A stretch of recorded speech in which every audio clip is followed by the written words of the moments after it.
Assalamualaikum warahmatullahi wabarakatuh. Selamat berjumpa kembali ya para pejuang cuan dan pejuang sangkutors.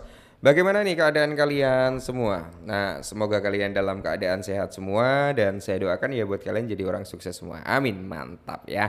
Oke kawan-kawan ya, tetap secangkir kopi harus selalu ada dong buat menemani kesempatan kali ini. Dimana kalau kita lihat bersama-sama ya, untuk Fair and Great Index itu masih bagus juga di kepala 60-an. Indeksnya altcoin cukup bagus juga ya, masih bertahan di kepala 30-an. Untuk market cap udah naik nih bro ya. Kemarin itu terendah di area 3,3 berapa ya, 3,35 atau 3,37 ya kalau nggak salah bro ya, di kisaran itulah ya. Kali ini udah di area 34. Terus kalau kita lihat untuk persentase crypto ETF net flow-nya itu naik bro ya, sekitar 373,7 jutaan bro ya untuk net flow-nya ya, plus bukan minus gitu, mantap ya, ini dalam 30 hari terakhir. Nah kalau kita lihat secara overall-nya ya bro ya, ini net flow daripada Bitcoin ETF ya, net flow-nya ETF lah ya, itu sekitar 1,5 miliar dolar. Ngeri ya. Oke, terus kita berbicara tentang indeksnya altcoin ya. Kalau indeksnya altcoin kan berada di area 30. Nah, kita berbicara tentang Bitcoin dominance kali ini. Nah, kalian tahu lah ya hukum alamnya Bitcoin dominance dengan price-nya Bitcoin dan price-nya altcoin. Semakin tinggi Bitcoin dominance, semakin rendah price-nya Bitcoin, semakin palung Maria juga ya untuk altcoin gitu bro ya. Jadi kalau semakin rendah Bitcoin dominance, semakin tinggi price-nya Bitcoin, ya di situ yang disebut alt season dimulai gitu ya. Oke, semoga saja dalam waktu dekat. Nah, kali ini bro kita ada sedikit informasi nih buat teman-teman semua para pemangku atau holder Pine Network. Nah, meskipun terjadi gempuran yang cukup signifikan, meskipun terjadi jotosan ya, tonjok-tonjokan ya, Pi Network itu serba bingung bro sebenarnya ya, serba bingung. Mau turun ditonjok oleh komunitasnya untuk naik gitu kan, udah mulai naik timnya malah buang muatan karena unlock tiap hari. Jadi serba bingung nih untuk Picoin. Tapi positifnya bro ya, nilai plusnya daripada Picoin, dia cukup kuat nih mempertahankan price-nya di area kepala 6. Dia cukup kuat di area situ bro. Kalau kepala 6 ini kejebol, dia koreksi bro, maka siap-siap aja bro ya. Kepala 5 sampai di area 45, bahkan di kepala 4 pas itu pasti kena gitu ya. Jadi itulah jaring kita bro ya. Nah kali ini tapi ada sedikit informasi yang cukup menarik nih bro ya. Jadi komunitas kan itu menunggu tanggal 28 Juni ya, tepatnya di bulan inilah ya. Ya semoga saja nanti dalam acara Pay Today, kalau nggak salah ya, Pay Today atau apa ya, Pay Today ya kalau nggak salah ya bro ya. Itu nanti semoga saja bukan hanya satu exchange yang akan ngelisting Pay. Semoga saja lebih dari satu ya. Ya bisa Bybit, Binance, Coinbase, Robinhood ya kan, dan beberapa platform lainnya lah, mungkin crypto.com, Adbit kayak gitu loh ya bro ya. Kalaupun nggak bisa ke Bybit, masuk ke Adbit juga udah mantap jiwa ya. Oke. Nah, kali ini bro kita langsung gas.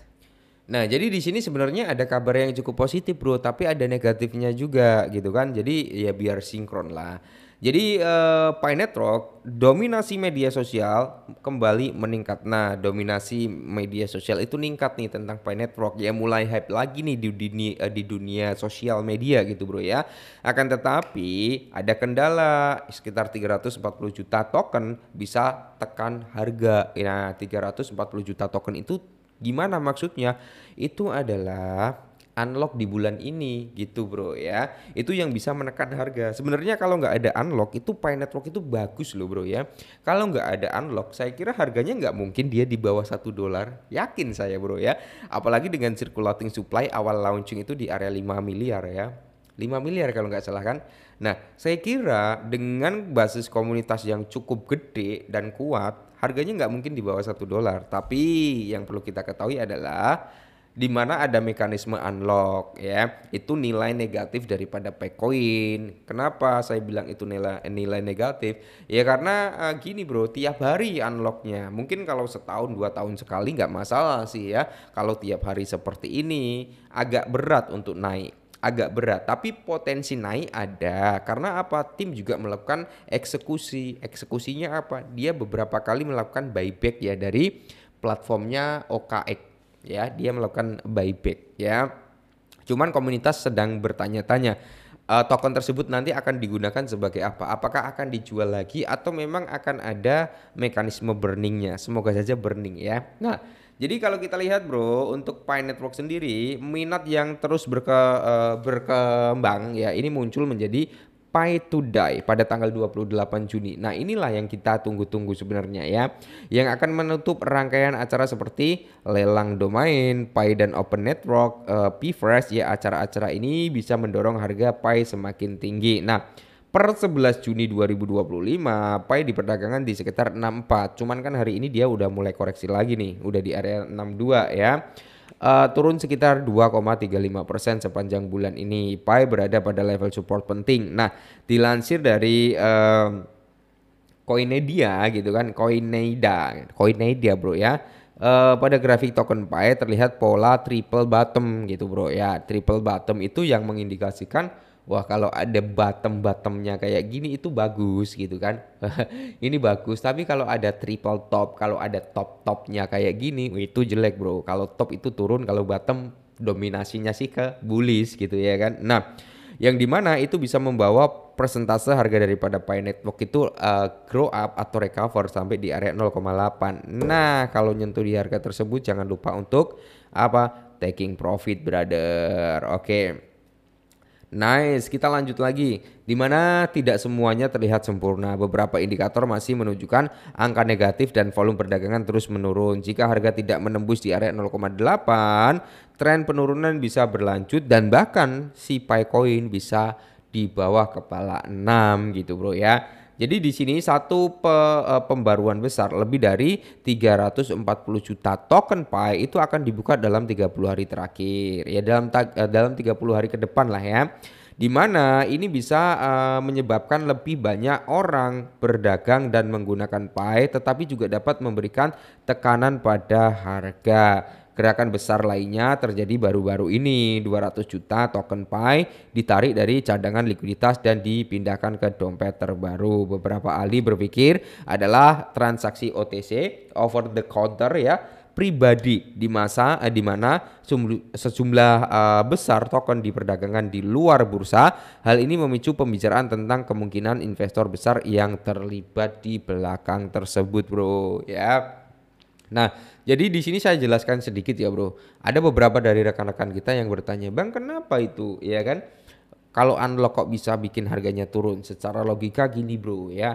Harga itu dikomparasi antara circulating supply dengan market cap.